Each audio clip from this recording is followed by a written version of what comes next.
Zita ndiani? Zita ndonzi Starman SB. Alright. Starman SB. Yeah, pane nyaya iri kutendera pama social media aya iri kunzi yakunatenda here chichi kanyatsoitika tsanangura muri Zimbabwe. Weru nyangaro mizaru nyangaro. Daimuda.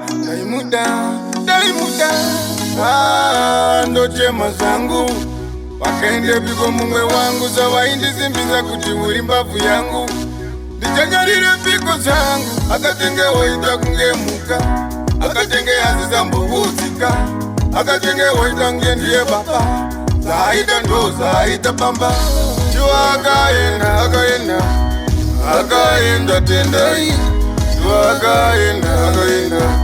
akaenda akatosiya zimusha chiwa akaenda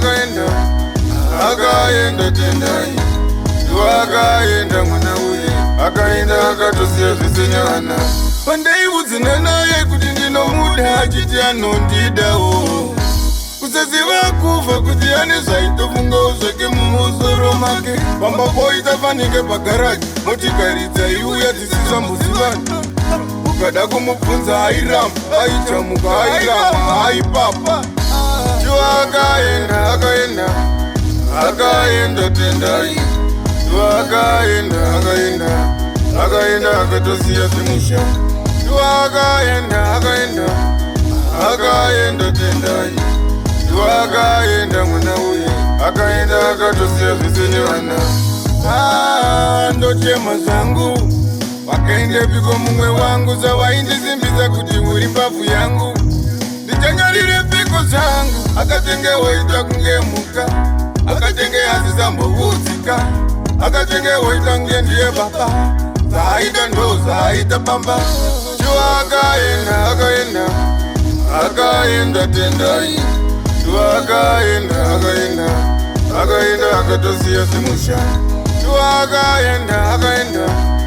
akaenda tendai chiwa akaenda mwana uye akaenda akatosiya zvisenyana pandaiudzina naye kuti ndinomuda achiti anondidawo kusaziva kufa kuti ane zvaitofungawo zvake mumusoro make pamba poita fanike pagaraji motikari dzaiuya dzisisambozivana ukada kumubvunza airamba aichamuka airamba aipapa chiwa akaenda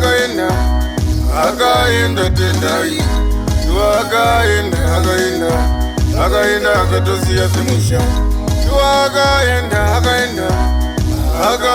tendai chiwa akaenda mwana uye akaenda akatosiya zvisenyana chiwa akaenda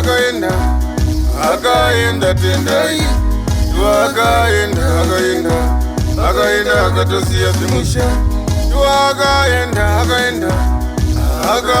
tendai chiwa akaenda mwana uye akaenda akatosiya zvisenyana ndochema zangu wakaende piko mumwe wangu zawaindisimbisa kuti uri mbavhu yangu ndichanyarire piko zangu akatenge woita kunge muka akatenge hazizambovudzika akatenge woita kunge ndiye baba zaaita ndo zaaita pamba ya pakaipa zvokwadi saka ndapo mashoko amunoda kumuti Tindo kana achinge akateerera radio station ino ari kwaari ikoko amunoda kumuudzawo kana achinge akateerera